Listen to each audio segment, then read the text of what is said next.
Annihilation will become unavoidable. Every broken enemy will know that there are only that to be invincible. Take a last look around. This is FNGR, and we take our time to recognize our longtime friend, Sweetie Bloom, for hitting 1,000 subscribers. At this rate, I predict she'll hit 2,000 by the end of Season 5. Personally, I'm 2 away from 150, and if you haven't subbed yet, yeah, how about a handout? Oh, and speaking of handouts, I got a cameo in Dr. Wolf's vacation video, as well as I'm getting a spot to break down the necessity of antagonism. I'll drop a link in the description if you want to check that out. And after this look back at one of my longtime cohorts, I decided to look at some of my earlier work. And surprise, surprise, if we ignore the gapes in the audio, my Daring Do review isn't that bad. I'm not recommending it, not by a long shot, but I'd like to thank everyone who stuck around all this time. It wasn't that bad, especially after seeing this. On to Power Ponies and said review. I had a lot of expectations going into this episode, and at the same time Holy crap, how did my quality go down after Daring Don't? How is that even possible? But after reviewing my old review of Power Ponies, I did remind myself of something. Expectations. It was a comic book episode, and some of you might have been thinking this. And I was thinking more of this. Power Ponies was meant to be campy fun. And some of you have had a real hate boner of Spike, and on its face, hate this episode out of hand. But as with my review of Imagination Manifestation, there's enough things going on to enjoy here, and to all but ignore Spike.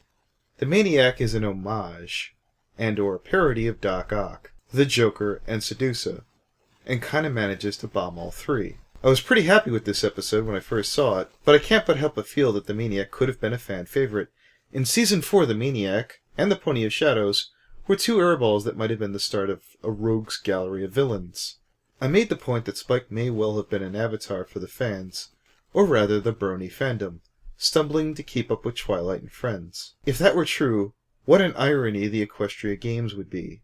I don't hate Spike, and as a guy with just under 150 subscribers myself, I still very much understand what it is to be that guy who's just sort of there. This episode, in retrospect, of Season 4, loses some of its luster. We never got to see the Enchanted Comic Book Store that was responsible for the comic for the whole episode.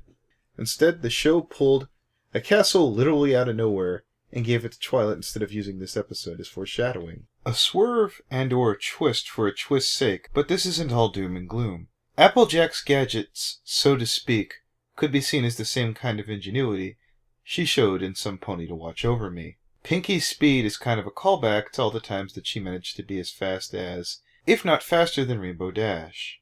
Rarity enchanting objects kinda supports my views on how she might become the one to make the rest of her friends' magical equipment in later episodes as the show possibly becomes more serious. Rainbow Dash's weather skills are slowly getting phased out, and seeing as how she keeps getting closer and closer to becoming a Wonderbolt, I'm cool with this progression. As far as off the top of my head, this is the last time that we see Rainbow Dash manipulating the weather. That kinda leaves us with one last note. The side gag at the main character's expense. Twilight Sparkle gets weaker when given superpowers.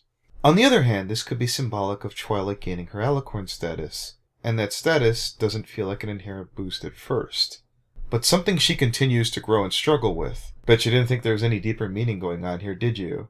So till next time, don't ask why a field burns, or a plague spreads, for no good reason.